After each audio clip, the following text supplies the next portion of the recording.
Nëse do të ndiqnim logjikën e Recep Çosës, kjo situatë nuk do të kishte shumë mjegull. Kjo është arsyeja pse Recep Çosja do të mbetet përjetësisht aktual, sepse ai nuk e kritikoi vetëm kohën e vet, ai kritikoi një mënyrë të bërit politik që për fat të keq vazhdon të shpërfaqet edhe sot. Pra, shmangja e vendimit, relativizimi i përgjegjësisë, zëvendësimi i qëndrimit me kalkulim. Ja pra ku jemi dhe ne, mu përballë pasqyrës që najla profesor Çosja. Zgjedhja e presidentit është një provë e qartësisë son politike, sepse presidenti nuk është vetëm një funksion, ai është simbol i mënyrës se si ne e kuptojmë shtetin dhe unitetin. Në këtë proces dallimet janë të dukshme. Ka nga ata që e trajtojnë si detyrim institucional dhe ka nga ata që e përdorin si mjet bllokimi. Nuk janë të njëjta. Nëse do të ndiqnim logjikën e Recep Çosës, kjo situatë nuk do të kishte shumë mjegull.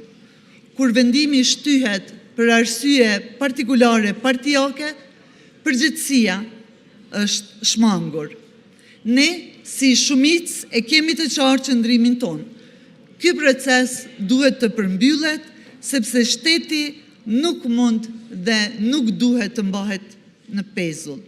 Presidenti duhet të dalë nga një proces i rregullt dhe të përfaqësoj unitetin e Republikës. Por uniteti nuk ndërtohet duke mos marrë pjesë, nuk ndërtohet duke bllokuar, ndërtohet duke vendosur. Dhe këtu është thelbi. Shteti nuk pret, ai kërkon vendime.